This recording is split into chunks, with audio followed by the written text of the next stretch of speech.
ISCC institute of palliative medicine അവർകളാണ്. സുരേഷിയെയും ആദരപൂർവ്വം ക്ഷണിക്കുന്നു.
ഈ സെഷൻ ഫെസിലിറ്റേറ്റ് ചെയ്യുന്നതിന് വേണ്ടി ഡോക്ടർ അസ്മ റഹീം മാഡത്തിന് ക്ഷണിക്കുന്നു.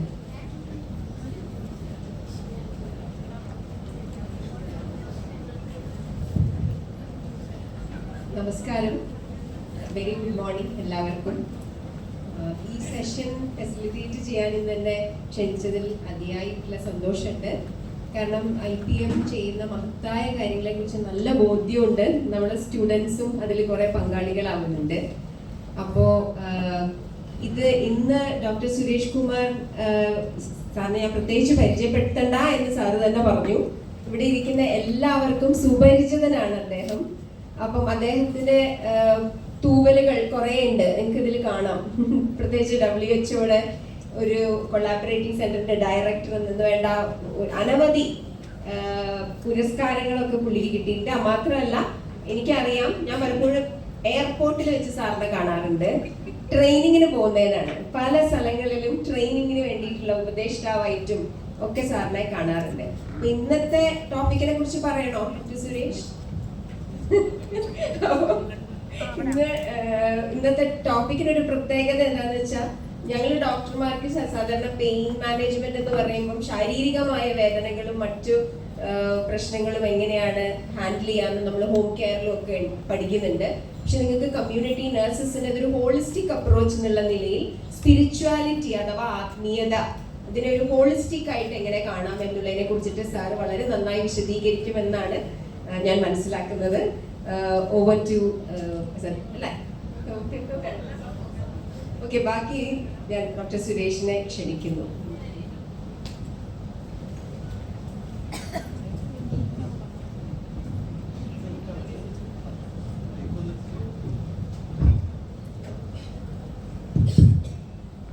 Thank you.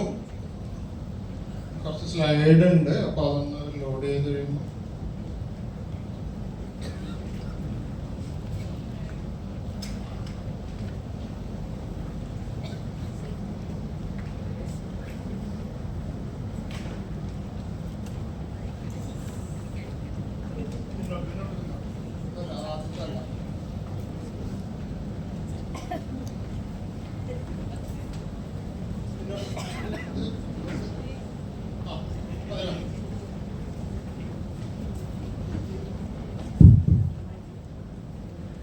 ഓക്കെ.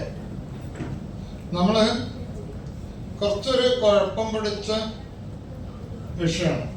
കുഴപ്പം പിടിച്ച വിഷയം എന്ന് പറഞ്ഞാൽ ആത്മീയ പ്രശ്നം, ആധ്യാത്മിക പ്രശ്നം എന്നൊക്കെ പറഞ്ഞു വരുന്നത് ചില കൺഫ്യൂഷൻ ഉണ്ടാക്കുന്ന വിഷയമാണ്. നമ്മളിപ്പം നിങ്ങളെല്ലാവരും പാലിയേറ്റീവ് കെയറിൽ ദീർഘകാലമായിട്ട് പ്രവർത്തിക്കുന്ന ആൾക്കാരാണ്. എന്നാൽ നമ്മളതിലേക്ക് കയറി വരുമ്പോൾ അതിൻ്റെ അകത്തൊരു ക്ലാരിറ്റി വേണ്ടത്ര ഉണ്ടാവുന്നില്ല. അപ്പോൾ നമ്മൾ ആ വിഷയത്തിലേക്ക് ഒരു ചർച്ച, ഒരു ആലോചന തുടങ്ങാൻ വേണ്ടിയുള്ള കുറച്ച് സ്ലൈഡുകളാണ്.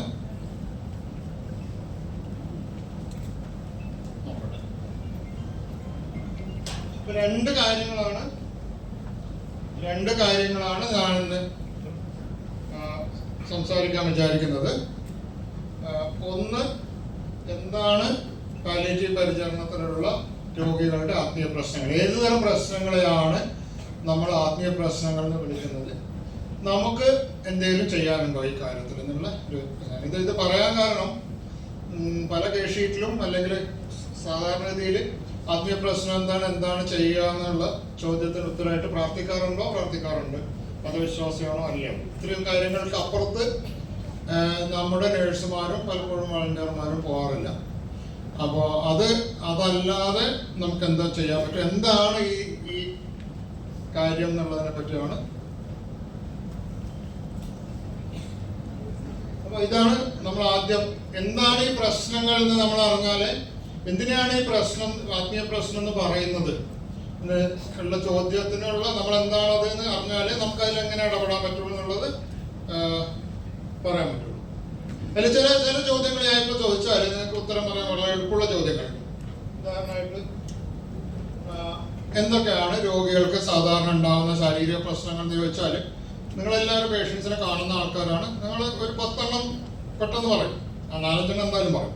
അപ്പൊ അതിലുള്ള ഒരു സംശയമില്ല, ഇനി അതൊരു ശാരീരിക പ്രശ്നമാണോ അല്ലയോ എന്നുള്ള ചോദ്യമില്ല. അതുപോലെ എന്താണ് മാനസിക പ്രശ്നങ്ങൾ എന്ന് ചോദിച്ചാൽ അതും നമ്മൾ പറയും, വലിയ സംശയമില്ലാതെ പറയും. ഇന്ന മാനസിക പ്രശ്നങ്ങൾ നമ്മൾ കണ്ടിട്ടുണ്ട്, ഇന്നത് അപൂർവമായിട്ട് കണ്ടിട്ടുണ്ട്. മൂന്നാമത് എന്തൊക്കെയാണ് ഈ രോഗികളുടെ സാമൂഹ്യ പ്രശ്നങ്ങൾ എന്ന് ചോദിച്ചാലും നമ്മളെ ഐസൊലേഷൻ, അവർ ഒറ്റപ്പെട്ടു പോകുന്നു, കൂടെ നിൽക്കാൻ ആൾക്കാരില്ല, സാമ്പത്തിക പ്രശ്നങ്ങൾ എന്നൊക്കെ പറഞ്ഞിട്ട് നമ്മളത് പറയും. ഈ കാര്യങ്ങൾ ഇത് എളുപ്പമുള്ള ചോദ്യങ്ങളാണ്, ഫീൽഡിലുള്ള ആൾക്കാരോട് ചോദിച്ചാൽ എളുപ്പമുള്ള ചോദ്യങ്ങൾ. നമ്മൾ ആശയക്കുഴപ്പം, ഒരു പ്രശ്നം ഉണ്ടാക്കാവുന്ന ഒരു ചോദ്യം നമ്മൾ ഇതിൽ പാലിയേറ്റീവ് പരിചരണത്തിലുള്ള രോഗികൾക്ക് ഉണ്ടാവാൻ സാധ്യതയുള്ള ആത്മീയ പ്രശ്നങ്ങൾ എന്തൊക്കെയെന്ന് ചോദിച്ചു കഴിഞ്ഞാൽ, നമ്മൾ സാധാരണ ഞങ്ങൾ ഇവിടെ വളണ്ടിയർ ക്ലാസ്സിലായാലും നഴ്സുമാരുടെയും ഡോക്ടർമാരുടെ ക്ലാസ്സിലായാലും ഈ ചോദ്യം വന്നു കഴിയുമ്പോൾ ആൾക്കാർക്ക് കൺഫ്യൂഷനാണ്. ചിലർ ഇതാണ് ഇങ്ങനെയുള്ള പ്രശ്നം, ചിലർ പറയും ദൈവവിശ്വാസം വിട്ടുപോകുന്നതാണ്, ചിലർ ദൈവവിശ്വാസം വരുന്നതാണ്, ദൈവം എന്നോട് എന്തിനും ചെയ്തു, അങ്ങനെ പല ചോദ്യങ്ങൾ വരും. അപ്പോൾ മതവിശ്വാസി അല്ലാത്ത ഒരാൾക്ക് ആത്മീയ പ്രശ്നം ഉണ്ടാവുമെന്ന് വെച്ചാൽ അതിൽ കൺഫ്യൂഷൻ. അപ്പോൾ ഇതിൽ നമ്മൾ ഈ ചോദ്യത്തിന് മറ്റേ 3 ചോദ്യങ്ങൾക്കും ഉള്ള ഉത്തരം പോലെ നിങ്ങൾക്ക് എളുപ്പത്തിൽ ഉത്തരം പറയാൻ ഒരു ചെറിയ ബുദ്ധിമുട്ട്, നമുക്ക് തന്നെ മനസ്സിലൊരു സംശയം ഉണ്ടാവുന്ന ചോദ്യങ്ങൾ. അതുകൊണ്ടാണ് നമ്മൾ ആ വിഷയം സംസാരിക്കുന്നത്. നമ്മൾ പാലിയേറ്റീവ് കെയറിന്റെ ഒരു നിർവചനം പറയുമ്പോൾ ശാരീരികവും മാനസികവും സാമൂഹികവും ആത്മീയവുമായ പ്രശ്നങ്ങൾ എന്നുകൂടി പറയുന്നുണ്ട്. അപ്പോൾ അതിൽ ശാരീരികവും മാനസികവും സാമൂഹികവുമായ പ്രശ്നങ്ങളെ പറ്റി നമുക്ക് വളരെ വ്യക്തമായ ധാരണകളുണ്ട്. എന്തൊക്കെ ചെയ്യാൻ പറ്റുന്നതിനെ പറ്റി നമുക്ക് ധാരണകളുണ്ട്. ആത്മീയ പ്രശ്നം വരുമ്പോൾ എന്താണ് പ്രശ്നം എന്ന് പോലും നമുക്കൊരു സംശയമാണ്, ഇതൊരു ആത്മീയ പ്രശ്നമാണോ എങ്ങനെയാണോ. അപ്പോൾ ഇതിനൊരു ഈ സംശയത്തിന്റെ ഒരു കാരണം അല്ല, 2-3 ചോദ്യങ്ങൾ ഇതുമായിട്ട് ബന്ധപ്പെട്ടിട്ടുണ്ട്. ഒന്ന്, ഇത് ഒരു ചോദ്യം ഞാൻ നിങ്ങളോട് ഇപ്പോൾ ഉത്തരം ചോദിക്കുന്നില്ല, വലിയ ക്രൗഡ് ആയതുകൊണ്ട്, അല്ലെങ്കിൽ നമ്മളിത് അന്യോന്യം സംസാരിച്ചിട്ട് പോയായിരുന്നു, നമ്മൾ വലിയ നമ്പർ ആയതുകൊണ്ട് അത് പറയുന്നത്. ഞാൻ ഒരു ചോദ്യം, ഈ ആത്മീയ പ്രശ്നം എന്ന് പറയുന്നത് മതപരമോ ദൈവവിശ്വാസപരമോ ആയിട്ടുള്ള പ്രശ്നങ്ങൾ മാത്രമാണോ? മതവിശ്വാസം ഇല്ലാതാവുന്നത് പുതുതായി ഉണ്ടാവുന്നത്, ദൈവവിശ്വാസം ഇല്ലാതാവുന്നത് പുതുതായി ഉണ്ടാവുന്നത്, അല്ലെങ്കിൽ ദൈവം എന്തിനത് ചെയ്തു, അത് മാത്രമാണോ ആത്മീയ പ്രശ്നം എന്നുള്ളതാണ് ഒരു ചോദ്യം. രണ്ടാമത്തെ ചോദ്യം, പലപ്പോഴും പറയാം ജീവിതത്തിന്റെ അവസാന കാലത്ത് വിശ്വാസികൾക്ക് ചില പ്രശ്നങ്ങൾ ഉണ്ടാവും, വിശ്വാസവുമായി ബന്ധപ്പെട്ടിട്ട്. ജീവിതത്തിന്റെ അവസാന കാലത്ത് ചിലപ്പോൾ അവിശ്വാസികൾ തിരിച്ച് വിശ്വാസിയാവാനുള്ള ഒരു സാധ്യതയുണ്ട്, വിശ്വാസികൾ അവിശ്വാസികളാവാനുള്ള ഒരു സാധ്യതയുണ്ട്. അപ്പൊ ഇതാണോ ആത്മീയ പ്രശ്നം? ഇനി നമ്മൾ സ്റ്റാൻഡേർഡ് പ്രാക്ടിക്കലി അതിനോട് ഒറ്റ വാക്കിൽ പ്രാർത്ഥിച്ചാൽ മതി എന്ന് പറഞ്ഞാൽ തീരുന്ന പ്രശ്നമാണോ ഇത്? അപ്പൊ ഈ 3 ചോദ്യങ്ങളാണ് നമുക്ക് പ്രാക്ടിക്കലി ബാക്ക്ഗ്രൗണ്ടിലുള്ളത്. നമ്മൾ ഇതെന്താണ് ആത്മീയ പ്രശ്നം എന്ന് പറയുമ്പോൾ ഈ ചോദ്യങ്ങളാണ് നമ്മുടെ ബാക്ക്ഗ്രൗണ്ടിലുള്ളത്. അവസാനം പറഞ്ഞ കാര്യം, ഈ പ്രാർത്ഥിച്ചാൽ മതി എന്ന് പറയുന്നത്, നമ്മൾ പലപ്പോഴും നമ്മുടെ ഗ്രൂപ്പുകളിൽ എന്താണ് ആത്മീയ പ്രശ്നത്തിൽ ഇടപെടുന്നത് ചോദിച്ചാൽ അപ്പൊ തന്നെ കിട്ടുന്ന ഉത്തരമാണ് പ്രാർത്ഥിച്ചാൽ മതി. അപ്പൊ ഇത് മാത്രമാണ് ഇതിന് ഈ ഒരു ആശയക്കുഴപ്പത്തിന്റെ അടിസ്ഥാനം. നമുക്ക് ഈ എന്താണ് ആത്മീയത അല്ലെങ്കിൽ സ്പിരിച്വാലിറ്റി എന്താണെന്ന് ഉള്ള ഒരു കാര്യത്തിൽ നമുക്കൊരു വ്യക്തത കുറവുള്ളതുകൊണ്ടാണ്. മറ്റേ 3 പ്രശ്നങ്ങളിൽ, അതായത് ശാരീരിക മാനസിക സാമൂഹിക പ്രശ്നങ്ങളിൽ നമുക്കൊരു വ്യക്തത വരുന്നത് എന്താണ് മാനസികം, എന്താണ് ശാരീരികം, എന്താണ് സാമൂഹ്യം എന്നുള്ളതിനെ പറ്റി നമുക്കൊരു ധാരണയുണ്ട്. ശാരീരികം എന്ന് പറഞ്ഞാൽ ശരീരത്തിലുള്ളതാണ്, മാനസികം എന്ന് പറഞ്ഞാൽ നമ്മുടെ ഉള്ളിൽ നടക്കുന്ന കാര്യങ്ങളാണ്, സാമൂഹ്യം എന്ന് പറഞ്ഞാൽ നമ്മുടെ പുറലോകമായിട്ടുള്ള ബന്ധത്തിൽ നടക്കുന്ന കാര്യങ്ങളാണ് എന്നൊക്കെ. അപ്പൊ അതുകൊണ്ട് അത് ക്ലിയറാണ്. ഈ എന്താണ് ആത്മീയം എന്നുള്ളതിനെ പറ്റി നമുക്കൊരു ധാരണ ഉണ്ടെങ്കിൽ മാത്രമേ ഫസ്റ്റ് ആധാരണമല്ലോ, എന്നാലും നമുക്ക് എന്താണ് ഒരു ആത്മീയ പ്രശ്നം എന്ന് പറയാൻ പറ്റും. അപ്പൊ ഈ ധാരണയിലാണ് നമുക്ക് ആദ്യം തന്നെ ഒരു വലിയ സംശയമുള്ളത്. ഇത് എന്താണ് ആത്മീയത, സ്പിരിച്വാലിറ്റി എന്ന് പറഞ്ഞാൽ എന്താണെന്നുള്ള സംശയം. ഇതില് ഒരു പല മതങ്ങളും അതിൽ തന്നെയുള്ള പല വിഭാഗങ്ങളും മറ്റ് ചില സ്ഥാപനങ്ങളും വ്യക്തികളും ഒക്കെ ആത്മീയത എന്തെന്നുള്ള നിർവചിക്കാൻ ശ്രമിച്ചിട്ടുണ്ട്. ഒരുപാട് നിർവചനങ്ങളുണ്ട് ആത്മീയതയ്ക്ക്. പല നിങ്ങൾ ഗൂഗിൾ ചെയ്ത്, അതായത് സാധാരണ നമ്മളൊരു സംശയം ഉണ്ടെങ്കിൽ ചെയ്യുക, നെറ്റിൽ തപ്പണം. അപ്പോൾ ഗൂഗിൾ ചെയ്ത് നോക്കിക്കഴിഞ്ഞാൽ എന്താണ് സ്പിരിച്വാലിറ്റി നോക്കിക്കഴിഞ്ഞാൽ നിങ്ങൾക്ക് ആയിരക്കണക്കിന് ഉത്തരങ്ങൾ കിട്ടും.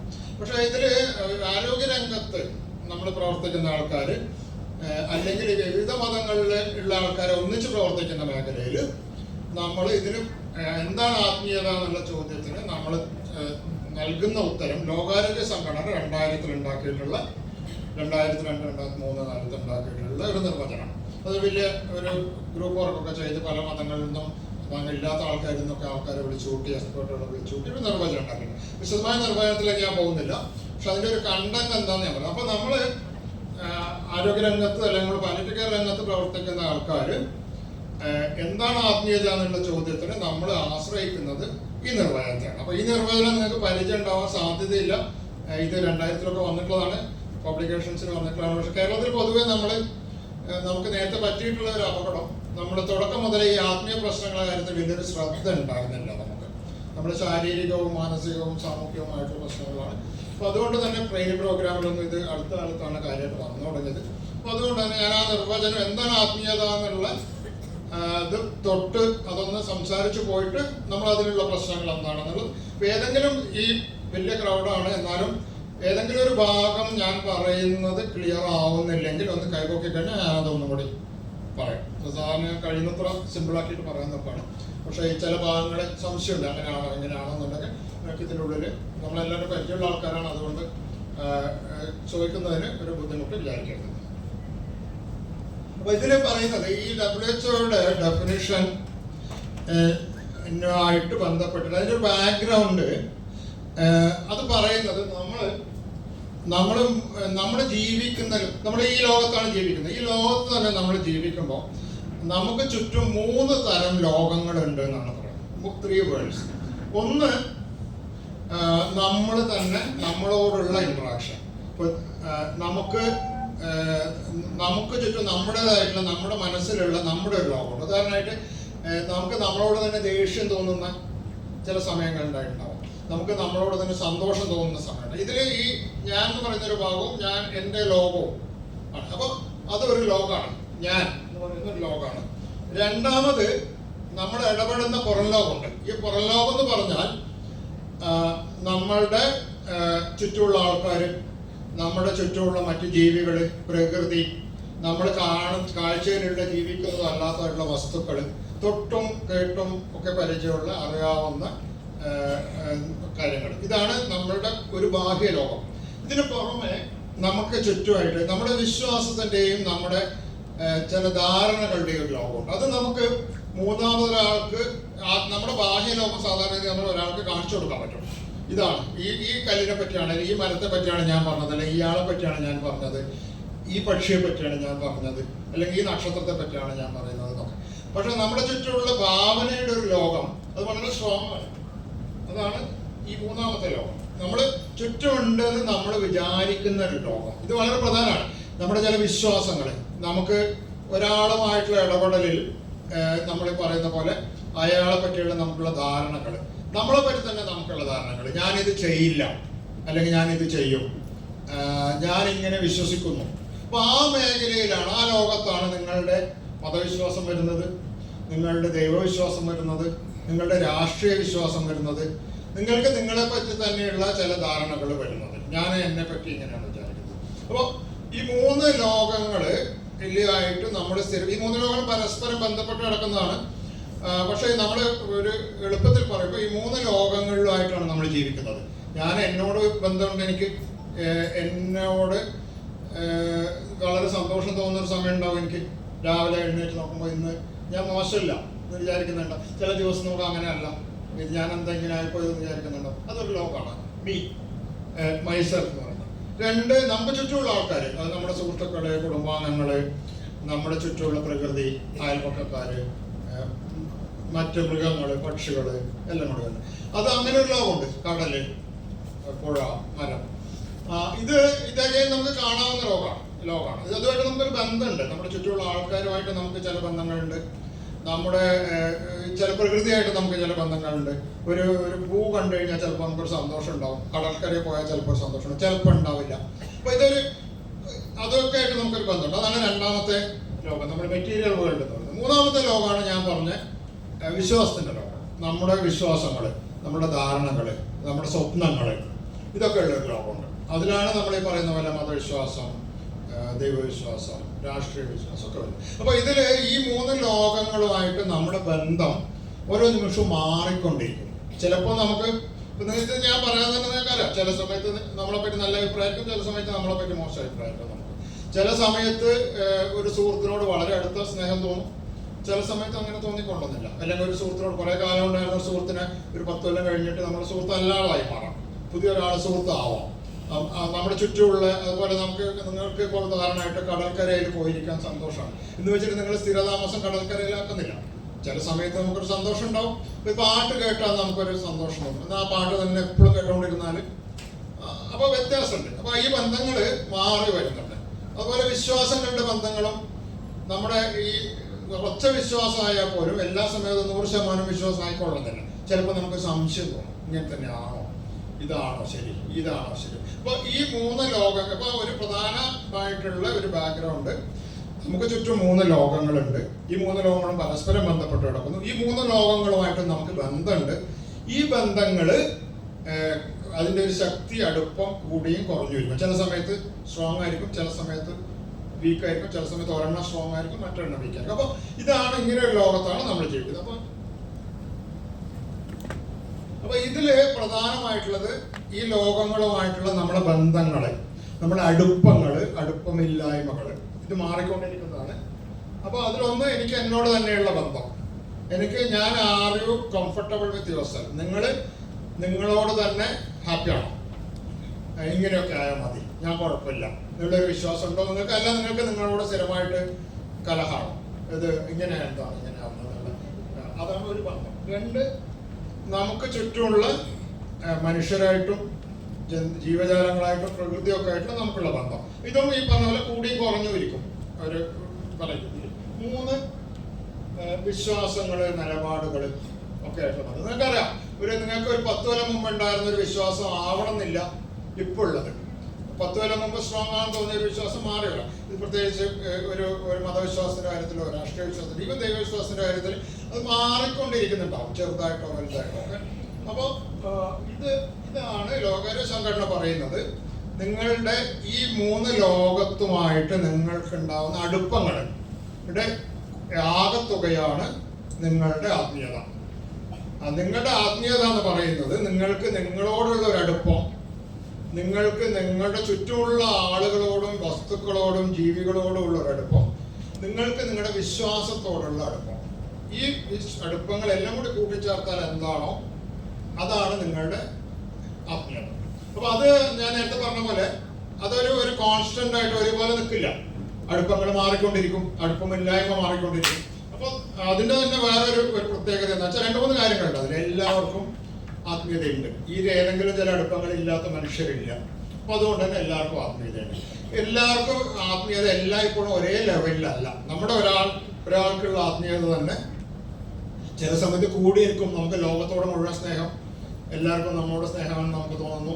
നമുക്ക് നമ്മളോട് തന്നെ വലിയ അടുപ്പം, നമ്മുടെ വിശ്വാസങ്ങളിലൊക്കെ നമുക്ക് കുറച്ച അടുപ്പം, അത് വളരെ സ്ട്രോങ് ആയി നിൽക്കുന്ന സമയം. ചില സമയത്ത് ഇതിലൊക്കെ ഇളക്കം വരും, അത് ചില സംശയങ്ങൾ വരും, ഇടർച്ച വരും.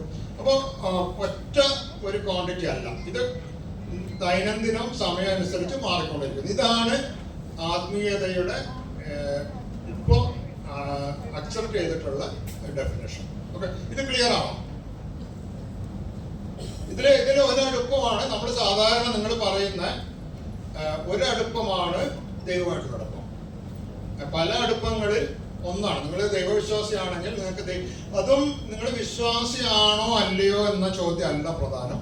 ഈ വിശ്വാസത്തിന്റെ സ്വഭാവം എന്താണ്? നിങ്ങൾക്ക് എത്രമാത്രം ദൈവവുമായിട്ട് അടുപ്പം, നിങ്ങൾ ദൈവവിശ്വാസിയാണെങ്കിൽ അതിൽ ആത്മീയതയുമായിട്ട് ബന്ധപ്പെട്ട ഒരു ചോദ്യം, നിങ്ങൾക്ക് എത്രമാത്രം ഈ ദൈവവുമായിട്ട് അടുപ്പം തോന്നുന്നു എന്നുള്ളതാണ്. ആ അടുപ്പത്തിന്റെ ശക്തിയാണ്. അതുപോലെ നിങ്ങൾക്ക് ചുറ്റുമുള്ള ആൾക്കാരുമായിട്ട് എത്രമാത്രം അടുപ്പം തോന്നുന്നു, നിങ്ങൾക്ക് പ്രകൃതിയായിട്ടാണെങ്കിൽ അതുമായിട്ട് എത്രമാത്രം അടുപ്പം തോന്നുന്നു, നിങ്ങൾക്ക് നിങ്ങളോട് എത്രമാത്രം അടുപ്പം തോന്നുന്നു, ഇതെല്ലാം കൂടി ചേർത്തതാണ് ആത്മീയത. ഇതിൽ പല കമ്പണൻസ് ഉണ്ട്. ഇതിൽ ചിലത് കൂടി ചിലത് കുറഞ്ഞു ഇരിക്കും. ഇതാണ് ഡെഫിനിഷൻ. അപ്പൊ ഇങ്ങനെ പറഞ്ഞു വരുമ്പോൾ എന്താണ് ആത്മീയ പ്രശ്നം? ആത്മീയ പ്രശ്നം എന്ന് പറയുന്നത് ഈ അടുപ്പങ്ങളിൽ രോഗിയുടെ ആത്മീയ പ്രശ്നം എന്ന് പറഞ്ഞാൽ നിങ്ങൾക്കറിയാം, ഒരു രോഗം വന്നു കഴിയുമ്പോൾ ഈ അടുപ്പങ്ങളിലൊക്കെ വ്യത്യാസം വരും. ഒരു മാറാ രോഗിയായിട്ട് കിടക്കും. ഉദാഹരണമായിട്ട് ഒരു പേഷ്യൻ്റെ കാര്യം എടുത്താൽ നമുക്ക് പരിചയമുള്ള ഒരു പേഷ്യൻ്റ്, ക്യാൻസർ പേഷ്യൻ്റ്, അല്ലെങ്കിൽ കിടപ്പിലായി, അധികകാലം ജീവിക്കാനില്ല, വീട്ടുകാരാണ് നോക്കുന്നത്, സാമ്പത്തിക പ്രശ്നങ്ങളുണ്ട്, ഇങ്ങനെയൊക്കെ പറഞ്ഞു വരുമ്പോൾ നിങ്ങൾ അയാൾക്ക് ഈ രോഗം വന്ന് കിടപ്പിലാവുന്നതിൻ്റെ മുമ്പത്തെ അവസ്ഥയും ഇപ്പോഴത്തെ അവസ്ഥയും നോക്കിക്കഴിഞ്ഞാൽ അയാളുടെ ഈ അടുപ്പങ്ങളിൽ കണക്റ്റഡ്നെസ് അതിൽ ഒരുപാട് വ്യത്യാസം വന്നിട്ടുണ്ട്. അയാളെ പറ്റിയുള്ള അഭിപ്രായത്തിൽ വ്യത്യാസം വന്നിട്ടുണ്ടാവും. അയാൾക്ക് അയാളുടെ കുടുംബാംഗങ്ങളുമായിട്ടുള്ള അടുപ്പത്തിൽ വ്യത്യാസം വന്നിട്ടുണ്ടാവും. നേരത്തെ വീട് ഭരിച്ചിരുന്ന ആളാണ്, ഇപ്പോൾ അവരെല്ലാവരും പറയുന്നത് കേട്ട് കിടക്കേണ്ടി വരുന്നു. അല്ലെങ്കിൽ അയാൾക്ക് പുതിയ അടുപ്പങ്ങൾ ഉണ്ടായിട്ടുണ്ടാവും. നേരത്തെ വേണ്ടത്ര ശ്രദ്ധിക്കാത്തൊരു മകൻ ഇപ്പോൾ ഈ കിടപ്പിലായപ്പോൾ മുതൽ ശ്രദ്ധിച്ചു തുടങ്ങുന്നു.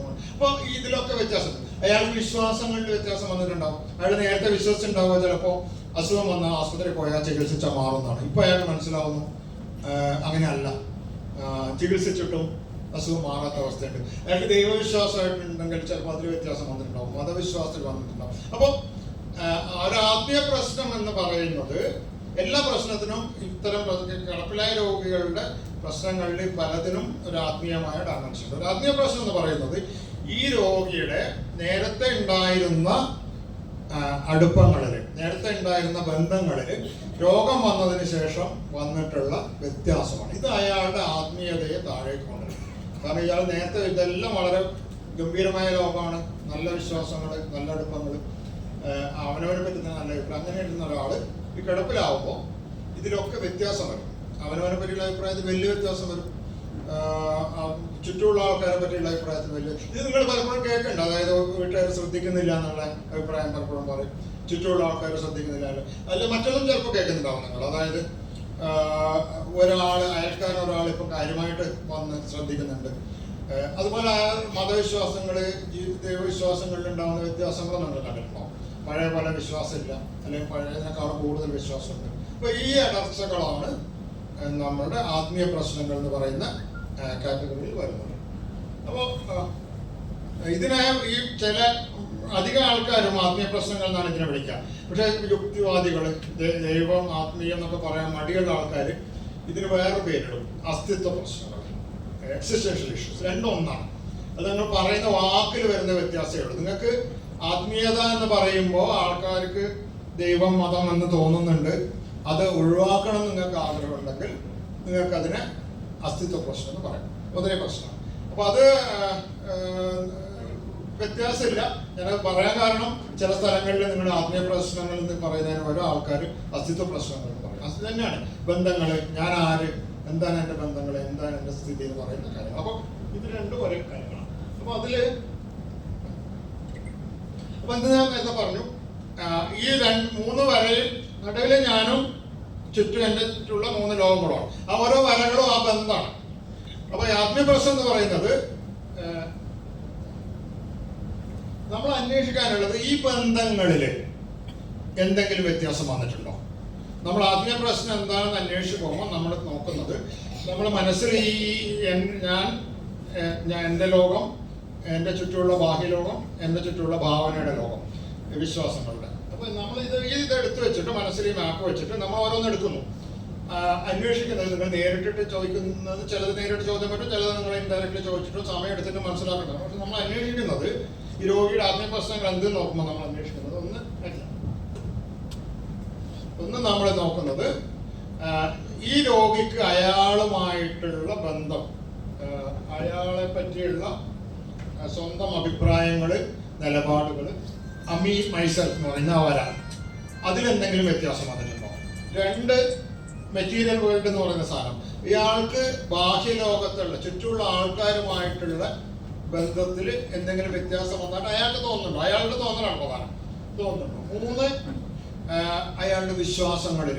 ഇത് മതവിശ്വാസം മാത്രമല്ല, ആസ്പത്രിയിലുള്ള വിശ്വാസം, ഡോക്ടറുടെ വിശ്വാസം, അയൽക്കാരിലുള്ള വിശ്വാസം, ദൈവത്തിലുള്ള വിശ്വാസം, എന്തോ വിശ്വാസങ്ങളിൽ എന്തെങ്കിലും വ്യത്യാസം വന്നിട്ടുണ്ടോ രോഗാവസ്ഥ. അപ്പൊ ഈ 3 മേഖലകളിൽ വന്നിട്ടുള്ള നമ്മൾ പലപ്പോഴും ഒരു ലിസ്റ്റ് ഉണ്ടാക്കിയെടുത്താൽ മാപ്പിംഗ് എന്ന് പറയും.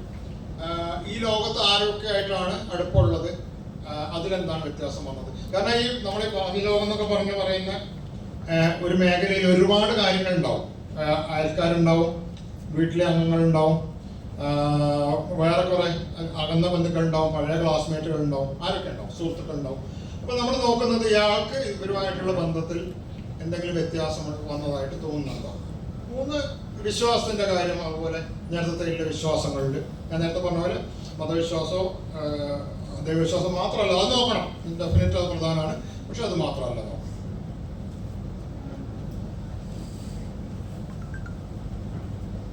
അപ്പൊ 2-3 കാര്യങ്ങൾ ഇതിൽ മനസ്സിലാക്കാനുള്ളത്, ഇത് വിശ്വാസിക്ക് മാത്രമുള്ള ഒരു പ്രശ്നമല്ല, ഇത് എല്ലാ മനുഷ്യർക്കും ഉള്ള പ്രശ്നമാണ്. എല്ലാ മനുഷ്യർക്കും ഈ ബന്ധങ്ങൾ ഉണ്ടാവും.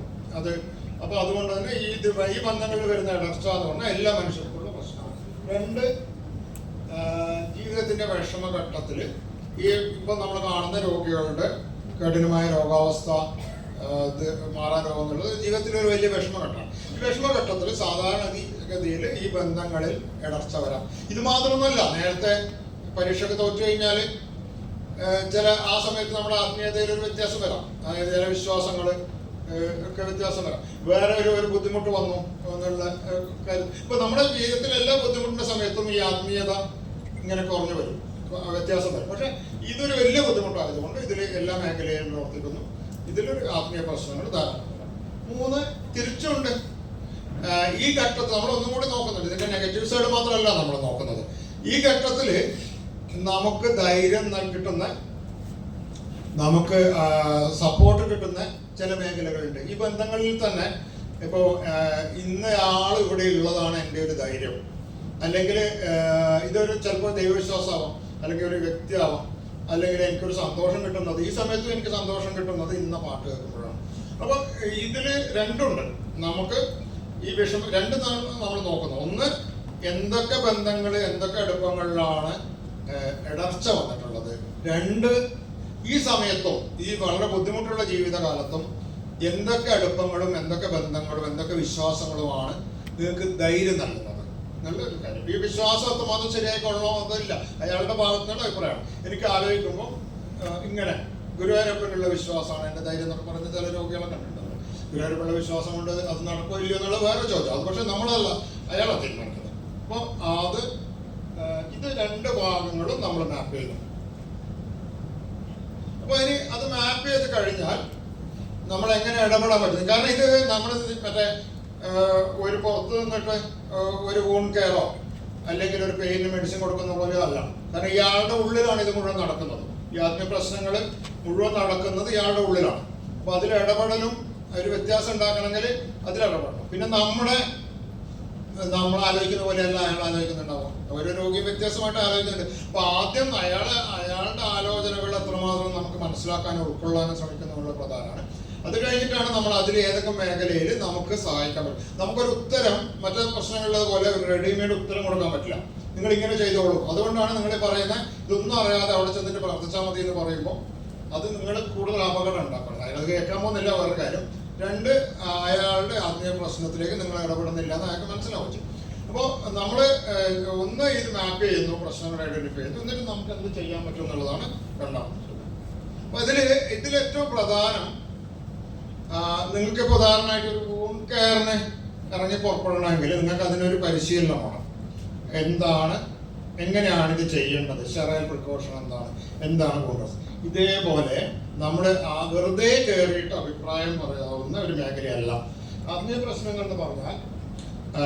നിർബന്ധമായിട്ടും ഒരു ഒരുക്കം. ഈ ഒരുക്കം നമ്മുടെ ഉള്ളിൽ നടക്കേണ്ടതാണ്. ഈ ഒരുക്കം നമ്മൾ പുറത്ത് ഉണ്ടാക്കേണ്ടതല്ല.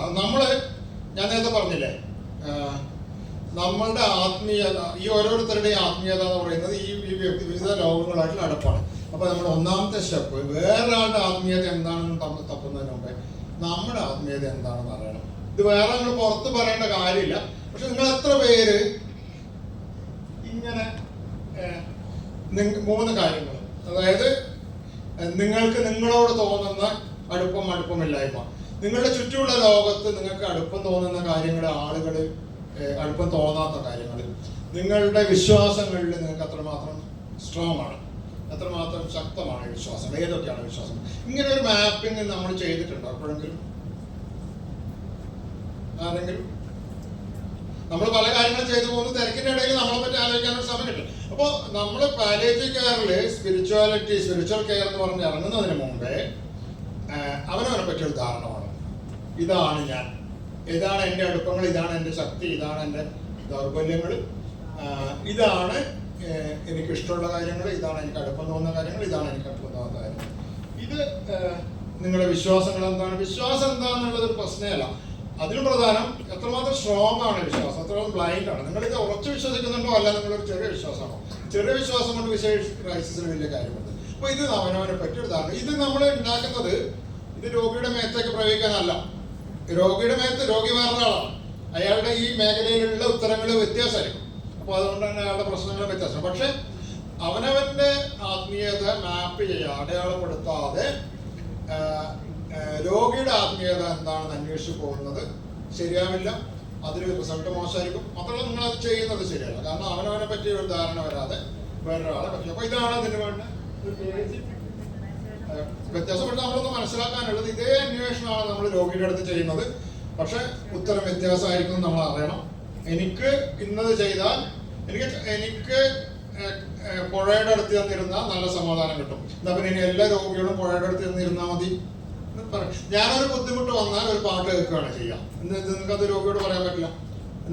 ഞാനതാ ചെയ്യുക. അപ്പൊ നിങ്ങൾ ചെയ്യുന്നത് നിങ്ങൾക്ക് ഗുണം, അയാൾ ചെയ്യുന്നത് എന്താണ്, എങ്ങനെയാണ് അയാൾ ഗുണം ചെയ്യുക എന്നുള്ളത് നോക്കണം. അപ്പൊ ഇത് ആദ്യം തന്നെ മനസ്സിലാക്കണം. അത്ര സ്ട്രോങ് ആയ വിശ്വാസം ഉണ്ടായാലും അത് അയാളുടെ മേത്ത് കയറി പ്രയോഗിക്കരുത്. അപ്പൊ ഇടപെട്ട ആദ്യപടി ഒന്നാമത്തെ സ്റ്റെപ്പ് എന്ന് പറയുന്നത് ഈ രോഗിയുടെ ആത്മീയ പ്രശ്നങ്ങൾ എന്തൊക്കെയെന്ന് നമ്മൾ 3 ലോകവും ഐഡന്റിഫൈ ചെയ്തിട്ട് നമ്മൾ മാപ്പ് ചെയ്യുന്നു. 1, 2, 3 ഈ ലോകത്ത്, ഈ ബാഹ്യ ലോകത്ത് അവനവനെ പറ്റിയുള്ള കാര്യങ്ങളിൽ, വിശ്വാസങ്ങളുടെ കാര്യത്തിൽ ഇത് എന്തൊക്കെയാണ്. 2 അതിൻ്റെ തന്നെ ഭാഗമാണ് ഈ ഘട്ടത്തിൽ പിന്തുണയും സന്തോഷവും ധൈര്യവും നൽകുന്ന കാര്യങ്ങൾ എന്തൊക്കെയാണ്. ഈ പലപ്പോഴും പല ബന്ധങ്ങളായിരിക്കും, പല വ്യക്തികളായിരിക്കും, പല വിശ്വാസങ്ങളായിരിക്കും. അതും നമ്മൾ മാപ്പ് ചെയ്തു. ഇതാണ് ആ രോഗിയുടെ സ്പിരിച്വാലിറ്റിയുടെ മാപ്പ്. ഈ മാപ്പ് വെച്ചിട്ടാണ് നമ്മൾ ഇടപെടൽ എന്തെങ്കിലും പറ്റുമോ, സാധ്യമാണോ എന്ന് നോക്കുന്നത്. അപ്പൊ ഒന്നാമത്തെ കാര്യം ഈ രോഗിയുടെ ആത്മീയത അടയാളപ്പെടുത്തലാണ്. കേഷീറ്റില് ഇത്രയും കാര്യം നിങ്ങളുടെ ബാക്ക്ഗ്രൗണ്ട് അല്ല. കേഷീറ്റിൽ തന്നെ സമ്മറൈസ് ചെയ്ത് എഴുതാൻ പറ്റും. പല കേഷീറ്റിലും ആത്മീയതയുടെ മേഖല വളരെ മോശമാണ്. ഒന്ന്, എന്താണ് ഇയാളുടെ ആത്മീയമായ സ്ട്രെങ്ത്? നമ്മൾ ചോദിച്ച് മനസ്സിലാക്കുന്നത് ഇയാൾക്ക് ഈ സമയത്ത് ധൈര്യവും പിന്തുണയും സന്തോഷവും. കാരണം എത്ര ബുദ്ധിമുട്ടുള്ള രോഗിയായാലും ചില സന്തോഷങ്ങൾ ഉണ്ടാവും, ചില ധൈര്യങ്ങൾ ഉണ്ടാവും, ചില വിശ്വാസങ്ങൾ ഉണ്ടാവും. അപ്പൊ അതെന്താണ്? ഇതില് നമ്മൾ മതവിശ്വാസത്തിന്റെയും ദൈവവിശ്വാസത്തിന്റെയും കാര്യം കൃത്യമായിട്ട് ചോദിക്കുന്നുണ്ട് അവരോട്. അതായത് ഇതിൽ എത്രമാത്രം മതവിശ്വാസങ്ങൾ അല്ലെങ്കിൽ ദൈവവിശ്വാസങ്ങൾക്ക് എത്രമാത്രം പങ്കുണ്ട് എന്നുള്ളൊരു കാര്യം.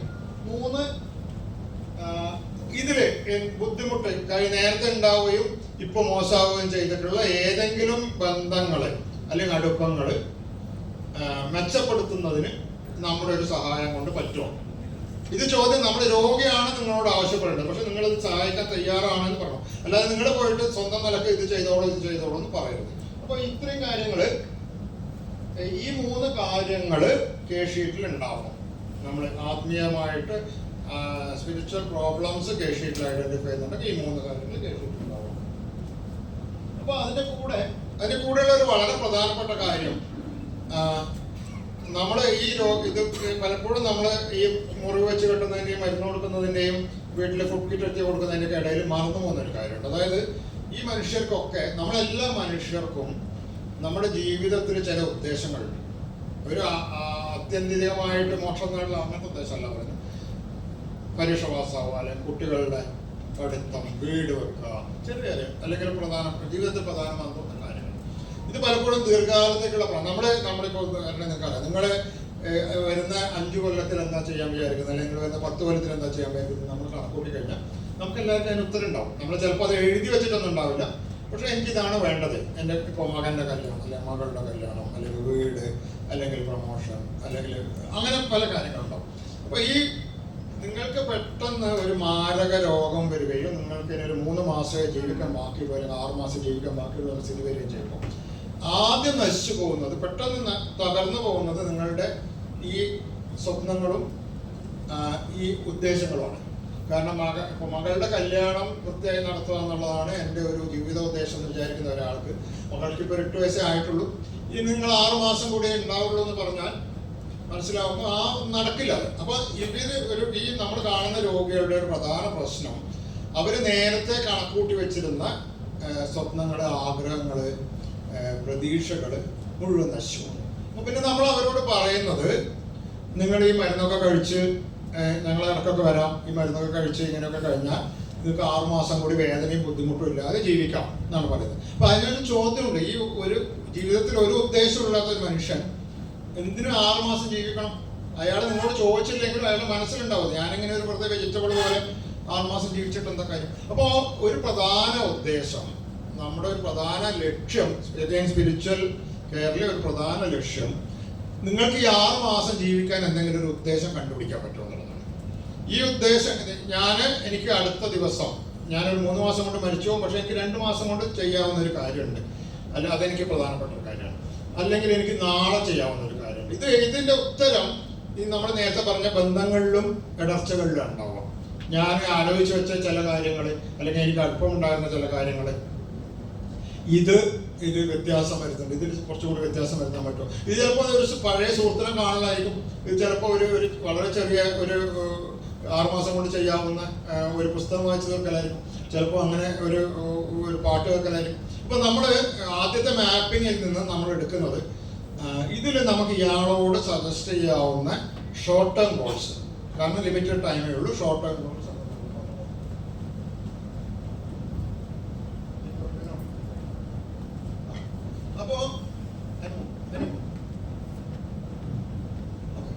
അപ്പൊ ഞാൻ നേരത്തെ പറഞ്ഞത്, എന്തെങ്കിലും ഒരു ലക്ഷ്യമില്ലെങ്കിൽ, രാവിലെ എഴുന്നേൽക്കുമ്പോൾ ഞാൻ എന്തിനാ ജീവിക്കുന്നുള്ള എന്തെങ്കിലും ഒരു ധാരണ ഇല്ലെങ്കിൽ നമുക്ക് എഴുന്നേക്കാൻ തോന്നില്ല. നമ്മള് ജീവിതം വളരെ ഡള്ളാവും, ഒന്നും ചെയ്യാനില്ല, ഒന്നും മുമ്പോട്ട് നോക്കിയാലും ഒന്നുമില്ല, ആരും കാണാൻ വരാനില്ല, ആരും നോക്കാനില്ല, ഒന്നും ചെയ്യാനില്ലെങ്കിൽ ഭയങ്കര ഡള്ളാവും. അപ്പൊ അങ്ങനെ സ്ഥിതിയിൽ അയാൾ കിടക്കുന്നത്. അപ്പൊ അതിൽ നമ്മുടെ ഈ ലക്ഷ്യങ്ങൾ നഷ്ടപ്പെട്ട ഒരാളെയാണ് നിങ്ങൾ കാണുന്നത്. നമ്മുടെ ഒരു പ്ലാനിൽ അത് വരണം, അത് വന്നില്ലെങ്കിൽ നമ്മൾ വെറുതെ തട്ടിക്കൂട്ടി ചില സർവീസ് കൊടുത്തിട്ട് പോകലാണ്. ഇയാൾക്കൊരു വ്യത്യാസം തോന്നണം, അത് വരണം. അപ്പൊ ഇതാണ് ഒരു പ്രധാന ഉദ്ദേശം. നിങ്ങൾക്കൊരു റെഡിമെയ്ഡ് ഉത്തരം കൊടുക്കാനൊന്നും പറ്റില്ല, പക്ഷെ അയാളുടെ അടുപ്പങ്ങളെ, വിശ്വാസങ്ങൾ, അയാളുടെ ജീവിതത്തിൽ പ്രധാനപ്പെട്ട കാര്യങ്ങൾ എന്താണെന്നൊക്കെ നിങ്ങൾക്ക് അറിയെങ്കിൽ നിങ്ങൾക്ക് ചില സജഷൻസ് വെക്കാം. ഇങ്ങനെ ചെയ്തു കൂടെ നമുക്ക് ഇന്ന മാതിരിയിൽ പറ്റില്ല. അപ്പൊ അതിന് വേണമെങ്കിൽ അയാളെ കൃത്യമായിട്ടാണ് നമ്മൾ സാധാരണ സജസ്റ്റ് ചെയ്യാറ്, അയാളുടെ കഥ കേൾക്കണം. അയാളുടെ ചെറുപ്പം മുതൽ നിങ്ങൾ പലപ്പോഴും ചെയ്യാത്തൊരു കാര്യമാണ്, ചെറുപ്പത്തിൽ എങ്ങനെയായിരുന്നു, എവിടെയാണ് പഠിച്ചത്, പഴയ സുഹൃത്തുക്കൾ, പഴയ ജീവിതം, ഇതിൽ നിന്ന് നിങ്ങൾക്ക് ചില ഹിന്റ് കിട്ടും. അതായത് അന്ന് എൻ്റെ കൂടെ പഠിച്ച ഒരാളുണ്ടായിരുന്നു, അയാളെ പിന്നെ കണ്ടില്ല എന്ന് പറഞ്ഞാൽ അത് വളരെ അടുപ്പായിരുന്നു ഞങ്ങൾ, അത് നിങ്ങൾക്കൊരു ഹിന്റാണ്. നമുക്ക് അയാളെ തപ്പെടുക്കാൻ നോക്കിയാലോ, അല്ലെങ്കിൽ ഇന്ന കാര്യം ചെയ്യാം, ഇന്ന സ്ഥലത്ത് പോയാലോ, ഇങ്ങനെയുള്ള ഒരു നരേഷൻ. ഇപ്പൊ ഇയാള് ജീവിതത്തിലെ ഒരു ബുദ്ധിമുട്ടുള്ള ഘട്ടത്തിലാണ്, മോശം കാലമാണ്, പക്ഷെ ഇയാൾക്കൊരു നല്ല കാലം ഉണ്ടായിട്ടുണ്ട്, അല്ലെങ്കിൽ ഇയാൾ വളരെ ആക്റ്റീവായ കാലം ഉണ്ടായിട്ടുണ്ട്, അതിനെപ്പറ്റി പറയാനായിട്ട് താല്പര്യം ഉണ്ടാവും. അപ്പൊ അതിൽ നിന്ന് നമുക്ക് ചില ലക്ഷ്യങ്ങളും ഉദ്ദേശങ്ങളും പിക്ക് ചെയ്യാൻ പറ്റും. അല്ലാതെ നമ്മുടെ വകയായിട്ട് 4 ഇമ്മീഡിയറ്റ്ലി ചെയ്യാവുന്ന കാര്യങ്ങൾ എന്നിട്ട് 4 എണ്ണം വെച്ചു കൊടുക്കണം. അപ്പൊ ഇത് നമ്മുടെ ഒരു പ്രധാന ഉദ്ദേശമാണ്. പാലിയേറ്റീവ് കെയർ ആവണമെങ്കിൽ ഇത് വേണം. രോഗിയുടെ കാര്യത്തിൽ നമ്മൾ ചെയ്യില്ല, നിങ്ങൾ അധിക പേരും ഭൂരിഭാഗവും ചെയ്യില്ല എന്ന് എനിക്കറിയാം. അപ്പൊ എന്തിനു ജീവിക്കണം എന്നുള്ള ചോദ്യത്തിന് ഉത്തരം കണ്ടുപിടിക്കാൻ ആളെ സഹായിക്കുക. അതായത് എനിക്ക് 3 മാസം ജീവിക്കും ബാക്കിയുള്ളൂ, ആ 3 മാസം ഞാൻ എന്തിനു ജീവിക്കണം? നമ്മൾ പറയാറ്, നമ്മൾ ഇതെല്ലാം കഴിച്ച് ഇങ്ങനെയൊക്കെ ചെയ്താൽ ബുദ്ധിമുട്ടില്ലാതെ ജീവിക്കണം. മറ്റേ ചോദ്യം ബേസിക് ആയിട്ടുള്ള ചോദ്യമാണ്, ഞാൻ എന്തിനു ജീവിക്കണം? അതിന് ഉത്തരം കണ്ടുപിടിക്കാൻ അയാളെ സഹായിക്കണം. അത് ചെറിയ ചെറിയ കാര്യങ്ങളാവും പലപ്പോഴും, വലിയ വലിയ അത്യധികമായ ലക്ഷ്യം കാണണമെന്നും ആയിരിക്കില്ല അത്. പക്ഷെ അത് കണ്ടുപിടിക്കണമെങ്കിൽ നമ്മൾ അയാളുടെ കൂടെ സമീപിക്കണം. എളുപ്പമുള്ള കാര്യമാണ്. അപ്പൊ ഒന്ന് ഞാൻ നേരത്തെ പറഞ്ഞ പോലെ ഇതിന്റെ ഒരു ക്ലൂ കിട്ടണമെങ്കിൽ കുറച്ച് സമയം അയാളുടെ കൂടെ ചെലവഴിക്കുമ്പോൾ നമ്മുടെ കെയർ പ്രോഗ്രാമിലൊക്കെ നമ്മളിപ്പോൾ സ്ഥിരമായി പറയുന്നൊരു കാര്യം വോളണ്ടിയേഴ്സിനോട്, നിങ്ങൾ അയാളുടെ കഥ കേൾക്കും, നോട്ട് ചെയ്യും. എന്തൊക്കെയാണ് അയാളുടെ ജീവിതത്തിൽ പ്രധാനപ്പെട്ട കാര്യങ്ങൾ ഉണ്ടായിരുന്നത്, എന്തൊക്കെയാണ് ഇപ്പോഴും പ്രധാനമായ കാര്യങ്ങൾ, എന്തൊക്കെയാണ് നേരത്തെ പ്രധാനമായിട്ട് ഇപ്പോൾ നഷ്ടപ്പെട്ടു പോയ കാര്യങ്ങൾ. ഇത് ചോദ്യം ചോദിക്കാം. പിന്നെ പലപ്പോഴും ഇയാള് വളരെ എന്നെ ഒന്നിനും കൊള്ളില്ല, ഞാനിങ്ങനെ ആയല്ലോ എന്നുള്ള അയാളായിട്ടുള്ള ബന്ധത്തിലൊരു വലിയ ഇടർച്ച വന്നിട്ടുണ്ടാവും. ഇങ്ങനെയല്ല. പക്ഷെ ഇയാളെ കഥകൾ പറഞ്ഞു തുടങ്ങുമ്പോൾ ഇയാളെ നമ്മൾ ഇൻഡയറക്ട്ലി ഓർമ്മിപ്പിക്കുകയാണ്, നിങ്ങൾക്ക് വളരെ ഇത് മാത്രമല്ല നിങ്ങളുടെ ജീവിതം, നിങ്ങൾക്ക് വളരെ വിലപ്പെട്ട വളരെ പ്രധാനപ്പെട്ട ഒരു ജീവിതം ഉണ്ടായിരുന്നു, അതിപ്പോഴും ആൾക്കാർ മാനിക്കുന്നുണ്ട്, അല്ലെങ്കിൽ നമ്മളത് അപ്രീഷിയേറ്റ് ചെയ്യും. അപ്പോൾ എന്തുകൊണ്ട് ജീവിതം വിലമതിക്കുന്നതാണെന്ന് തിരിച്ചറിയാൻ വേണ്ടി അയാളെ സഹായിക്കാം. ഈ സ്ലൈഡും കൂടെ ഉള്ളൂ. 4 കാര്യങ്ങൾ എന്തായാലും ഒഴിവാക്കണം. 4 കാര്യങ്ങൾ ആത്മീയത അല്ലെങ്കിൽ രോഗികളുടെ ഇടപെടുമ്പോൾ, ഒന്ന് നിങ്ങളുടെ വിശ്വാസങ്ങൾ അത് എത്ര സ്ട്രോങ് ആയാലും അത് രോഗിയുടെ മുകളിൽ കെട്ടിവെക്കരുത്. അത് ചിലപ്പോൾ നിങ്ങൾ ചെയ്യും, ഒരേ മതവിശ്വാസം, പക്ഷെ അയാൾ വേറെ ബാക്ക്ഗ്രൗണ്ടാണ്, നിങ്ങൾ വേറെ ബാക്ക്ഗ്രൗണ്ടാണ്. ഒരു കാരണവശാലും നിങ്ങളുടെ വിശ്വാസം ഇതാണ്, ഇത് ചെയ്താൽ മതി എന്നുള്ള ഒരു നിലപാടുണ്ടാവരുത്.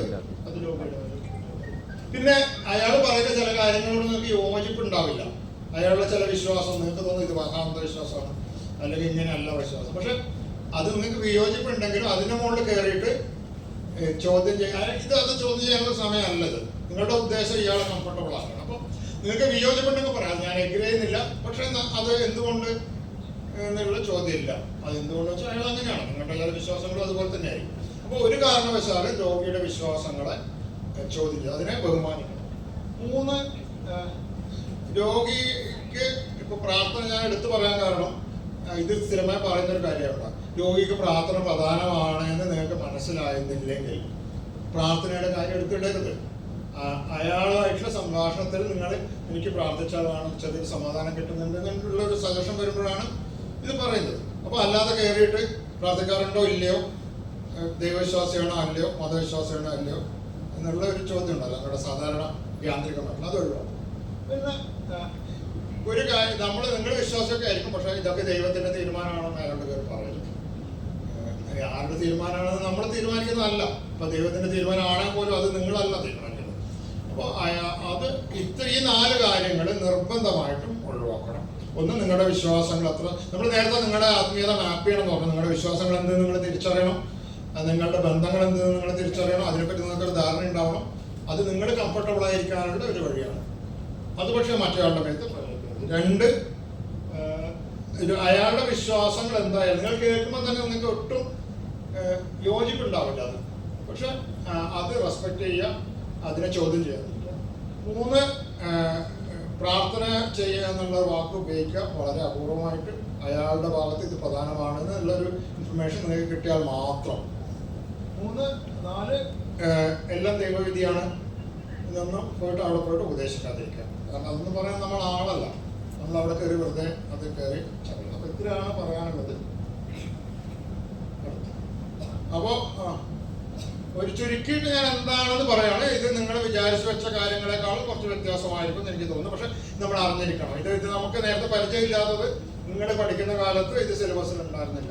സ്പിരിച്വാലിറ്റി നമ്മൾ കേരളത്തിൽ തന്നെ ഉണ്ടായ നമ്മുടെ പ്രശ്നമാണ്. അത് ചില മതവിശ്വാസമൊക്കെ ആയിട്ട് ചേർത്തിട്ട് നമുക്ക് പോകുന്നു. എന്തെങ്കിലും ഒരു 5 മിനിറ്റ് 10 മിനിറ്റ് വേണമെങ്കിൽ എന്തെങ്കിലും ചോദിച്ചേക്കാനുണ്ടെങ്കിൽ ചോദിക്കാം. ഇല്ലെങ്കിൽ നമുക്കിത് കഴിഞ്ഞിട്ടുള്ള സമയത്ത് എന്നെ വഴി കാണുമ്പോൾ ചോദിക്കാം.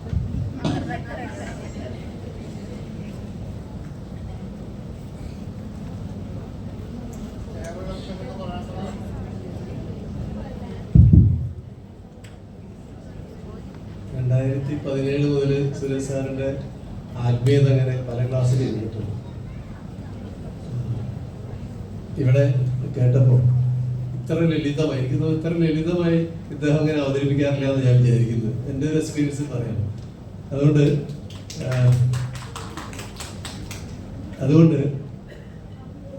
നിങ്ങൾക്ക് കേട്ടതിൽ എന്തെങ്കിലും സംശയങ്ങളുണ്ടെങ്കിൽ ഒട്ടേറെ ഉണ്ടാവും എനിക്ക് ഉറപ്പാണ്. എനിക്കിപ്പോഴും ഞാൻ പറഞ്ഞു എത്രയും കാലം ഇരുന്നിട്ട് എനിക്കിപ്പോഴും സംശയം വരുന്ന ഒരു സബ്ജക്റ്റാണ്. എന്തെങ്കിലും സംശയങ്ങൾ ചോദിക്കാനുള്ള അവസരമാണ്, ഉപയോഗപ്പെടുത്തണം എന്നാണ് എനിക്ക് വിനയപൂർവ്വം അപേക്ഷിക്കാറുള്ളത്. മൈക്ക് അവിടേക്ക് എത്തും, ചോദിക്കുന്നുണ്ടെങ്കിൽ മൈക്ക് എത്തും. ഈ ഗ്രൂപ്പിൽ സംശയം ഉണ്ടെങ്കിൽ ഞാൻ ഇന്ന് നാളെ ഒക്കെ ഇവിടെ ഉണ്ട്, നമുക്ക് ഇടയ്ക്ക് ഇരുന്ന് സംസാരിക്കുന്നതിന് പ്രശ്നമില്ല.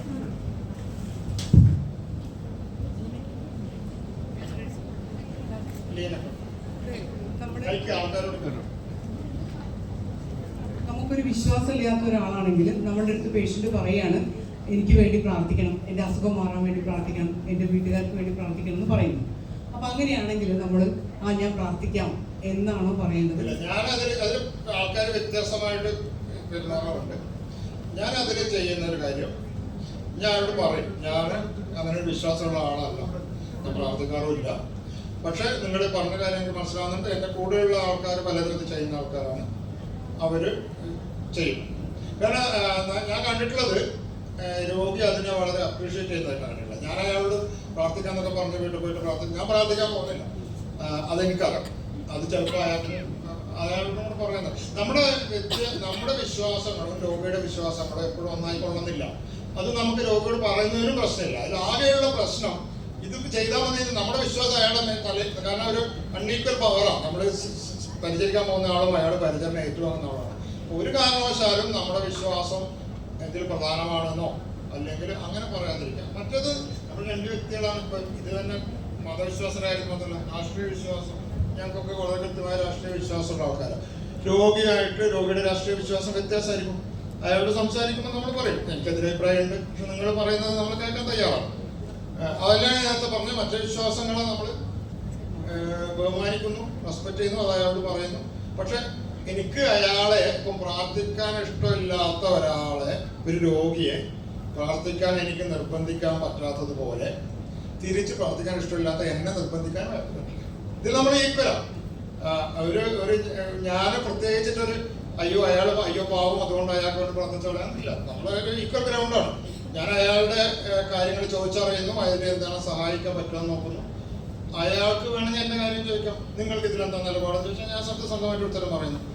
പക്ഷെ എൻ്റെ വിശ്വാസം അയാളുടെ മെത്തോ അയാളുടെ വിശ്വാസം എൻ്റെ മെത്തോ വരുന്നില്ല. സുരേഷി, ഇന്നലെ ഒരു പേഷ്യൻ്റ് പോയിരുന്നു, ടെർമിനൽ സ്റ്റേജിലാണ് പേഷ്യൻ്റ്. പക്ഷെ നമ്മൾ വിളിച്ചാൽ റെസ്പോണ്ട് ചെയ്യും, അങ്ങനത്തെ ഒരു സ്റ്റേജിലാണ്. പക്ഷെ ആ അമ്മയ്ക്ക് നല്ലൊരു നാമജപവും ഭക്തിയൊക്കെ ഉള്ള അമ്മയാണെന്നാണ് മകള് പറയുന്നത്.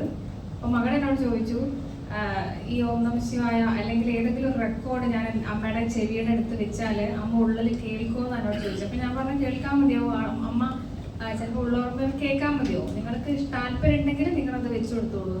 പക്ഷെ മകള് പറയുന്നത് മകൻ നിരീശ്വരവാദിയാണ്, ചിലപ്പോൾ ആ റെക്കോർഡൊക്കെ എടുത്ത് വലിച്ചെറിയും. അപ്പൊ പിന്നെ എനിക്കൊന്നും പറയാനുണ്ടായിരുന്നില്ല. അവിടെ ഞാൻ എന്താ ചെയ്യുന്നത്? ഇല്ല, നമ്മള് ഇതില് രോഗിക്ക് സംസാരിക്കാൻ പറ്റുമെങ്കിൽ, രോഗിക്ക് നമ്മൾ പറയുന്നത് മനസ്സിലാവുകയും തിരിച്ച് കമ്മ്യൂണിക്കേറ്റ് ചെയ്യാൻ പറ്റുന്നുണ്ടെങ്കിൽ അയാളുടെ അഭിപ്രായമാണ് അതിൽ ഏറ്റവും പ്രധാനം. പല സ്ഥലങ്ങളിലും നമ്മൾ ചെന്നാല് മറ്റേ അമ്പലത്തിൽ പൂജിച്ചുകൊള്ളുന്ന സാധനമൊക്കെ ഉണ്ട്. ഇയാളുടെ സ്വകാര്യമായി സംസാരിക്കുമ്പോൾ എനിക്കതിലൊന്നും യാതൊരു വിശ്വാസത്തിൻ്റെ ഭാര്യ അതവിടെ കൊണ്ടുവന്നു എന്നുള്ളത്. അപ്പൊ അങ്ങനെയുണ്ട്. അപ്പൊ അതില് നമ്മൾ പറയുന്നത് ഒരു നിലപാട് നമ്മൾ എടുക്കാനുള്ളത്, അയാൾക്ക് വേണമെങ്കിൽ വേറെ ആൾക്ക് ഉപദ്രവമില്ലാത്ത കാര്യമാണ് അയാൾക്ക് ചെയ്യാം. നമുക്കതിനോട് യോജിപ്പില്ലെങ്കിലും നമ്മളതിനോട് അത് പ്രശ്നമില്ല. നമുക്കതിനോട് യോജിപ്പില്ല, പക്ഷെ അയാൾ ചെയ്യുന്നതുകൊണ്ട് വേറെ ആർക്കും ഉപദ്രവമില്ല. അങ്ങനെയുള്ള ഈ മകനോട് നമുക്ക് സംസാരിക്കാനുള്ളത് അതാണ്. ഇത് ഈ രോഗിക്ക് വേണ്ടതാണോ എന്ന് നമുക്കിപ്പോഴും അറിയില്ല. ഇതിൽ മകൻ ചെയ്തതാണോ ശരി, അമ്മ ചെയ്തതാണോ ശരി എന്ന് നമുക്കറിയില്ല. കാരണം ഈ സിറ്റുവേഷനിൽ ഒരു പ്രധാന പ്രശ്നം രോഗിക്ക് കമ്മ്യൂണിക്കേറ്റ് ചെയ്യാൻ പറ്റുന്നില്ല. രോഗി കമ്മ്യൂണിക്കേറ്റ് ചെയ്യാൻ പറ്റുന്നതാണെങ്കിൽ നമ്മൾ അതിനുള്ള പറയുന്നത് നാമം ജപിക്കുന്ന സമയത്ത് കണ്ണിന്ന് ഇങ്ങനെ വെള്ളം പോവാറുണ്ട് അമ്മയുടെ പറയാറുണ്ട്. നാമജപം അടുത്തിരുന്ന് ജപിക്കുന്ന സമയത്ത് അപ്പോഴാണ് എനിക്ക് തോന്നിയത് ഉള്ളോർമ്മ ഉണ്ടാവുമെന്ന് നമുക്ക് തോന്നാലോ. അല്ല, അതിൽ വളരെ കൃത്യമായിട്ട് രോഗിയുടെ ഭാഗത്തുനിന്ന് ഉള്ള ഒരു ഈ രോഗിയായിട്ട് കമ്മ്യൂണിക്കേഷൻ ലേശം ബുദ്ധിമുട്ടാണ്. പക്ഷെ നേരത്തെ പറ്റുമായിരുന്നെങ്കിൽ നമുക്ക് പറയാം. അതില് ഈ പറഞ്ഞ പോലെ അവരെ വീട്ടുകാരുടെ ഒരു ഇഷ്ടം നമ്മൾ, പക്ഷെ അതിനകത്തൊരു ബഹളം ഉണ്ടാവാത്ത വിധത്തിൽ നമ്മൾ അവർക്ക് എക്സ്പ്ലെയിൻ ചെയ്ത് കൊടുക്കുക എന്നുള്ളതാണ് നമ്മുടെ റോള്. ഇതുകൊണ്ട് ചെയ്താലും ഗുണമില്ല ദോഷമില്ല എന്നാണ് ഞാൻ വിചാരിക്കുന്നത്. നിങ്ങൾ അവരുടെ അമ്മ പിന്നെ ഇതിലൊരു ബുദ്ധിമുട്ട് വരുന്നത് ആ ചെയ്ത ആൾക്കാണ്, രോഗിക്കല്ല. പക്ഷെ കേരളയുടെ ഒരു പരിചരണം അല്ല. ഇതില് ഈ വിശ്വാസങ്ങളുടെ ആചാരങ്ങളുടെ കാര്യത്തില് നമ്മൾക്ക് താല്പര്യമില്ല അല്ലെങ്കിൽ നമുക്ക് താല്പര്യമുണ്ട്, അതൊരു ഇഷ്യൂ അല്ല. ആ രോഗിക്ക് താല്പര്യമുണ്ടോ താല്പര്യമില്ല, അതാണ് പ്രധാന ഇഷ്യൂ. രണ്ടാമത് ഇഷ്യൂ വരുന്നത് ഈ പറയുന്ന രോഗിക്ക് ഇടപെടാൻ പറ്റുന്നില്ലെങ്കിൽ വീട്ടുകാർക്ക് താല്പര്യമുണ്ടോ ഇല്ലയോ. വീട്ടുകാർക്ക് താല്പര്യമുണ്ടോ ഇല്ലയോ എന്ന് വെച്ചിട്ട് നമ്മൾ ചെയ്യാൻ സമ്മതിക്കുന്നതുകൊണ്ട് രോഗിക്ക് മെച്ചമുണ്ടാവണമെന്നില്ല. പക്ഷെ ആ ചെയ്യുന്ന വീട്ടുകാർക്ക് ഞാനൊരു പൂജ ചെയ്തോട്ടെ എന്ന് ചോദിച്ചാൽ, അല്ലെങ്കിൽ ഞാൻ പ്രാർത്ഥിച്ചോട്ടെ എന്ന് ചോദിച്ചാൽ, അത് പ്രധാനമായിട്ട് അയാൾക്കാണ് അതിൻ്റെ കൊണ്ട് ബെനിഫിറ്റ് കിട്ടുന്നത്. ഞാൻ പ്രാർത്ഥിച്ചു, രോഗിക്ക് ബെനിഫിറ്റ് കിട്ടുന്നുണ്ടോ നമുക്കറിയില്ല. അത് നമുക്കൊരു ക്ലാരിറ്റി വേണം. അതായത് നമ്മളെല്ലാം കൂടെ ന്യൂട്രലാണ്, നമ്മളായിട്ട് ചോദ്യം ചെയ്യാനോ പക്ഷം പഠിക്കാനോ പോകുന്നില്ല.